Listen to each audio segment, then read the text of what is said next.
Most people pass without knowing who's buried beneath, but behind these walls lays the grave of Scotland's most legendary king. Join me today as we journey from these peaceful Japanese gardens through the wild heart of Pennykeith Park and into the ancient stones of Dunfermline Abbey, a place steeped in history and royal legacy. But first, let me take you on a quick tour of Dunfermline Palace. Once a royal residence of kings and queens of Scotland, these ruins were homes for generations of monarchs, including the birthplace of Charles I in the 1600s, the last king born on Scottish soil. This palace was once grand, connected directly to the abbey so royals could attend mass without stepping outside. Today it quietly watches over the glen, echoing centuries of royal drama. From the palace ruins, we cross into the abbey, into its great nave, the towering entrance that would have welcomed medieval pilgrims for centuries. Dunfermline was once the most sacred stop in medieval Scotland, a key destination on the Fife Pilgrim Way. Pilgrims coming from across the kingdom to honour St Margaret and later to walk where kings were buried. These stones have witnessed the footsteps of faith for over 900 years. As we exit the nave and step into the heart of the abbey, we come to the resting place of Scotland's greatest king, Robert the Bruce. After his victory at Bannockburn, his legacy shaped a nation, and he was laid to rest here in 1329. Though the Fife Pilgrim Way leads east to St Andrews, Dunfermline was one of its most sacred stops.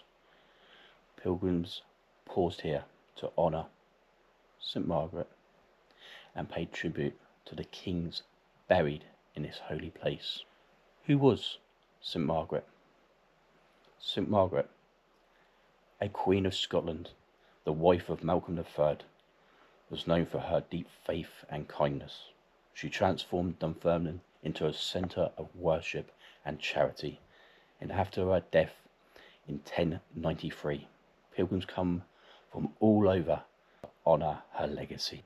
Continuing with Robert the Bruce, he wasn't just a warrior king, he was a symbol of Scotland's fight for independence, and after leading the Scots to victory in Bannockburn, he secured recognition of Scotland as a nation. Though his heart is rumoured to be taken on crusade, his body was buried here at Dunfermline Abbey. Beneath the high altar, for centuries this site stood as a quiet tribute to a man who changed the course of Scottish history. If you ever get the chance to visit Dunfermline, this incredible abbey and palace are free to explore, though a small donation is always appreciated. You could easily spend a day here, wandering through the park the locals call the Glen, soak in centuries of Scottish history, and then why not round it all off with a nice meal and drink across from the abbey. Or if you're on a longer journey, maybe even walking the Fife Pilgrim Way, this is a perfect place to rest, reflect and take it all in. Wherever your journey takes you, I hope you join me next time as we take a slight detour. I've got something a little different lined up in the next 3 videos, something I think you'll really enjoy. But don't worry though, we'll be back soon exploring more historic Scottish sites as part of our next hiking series.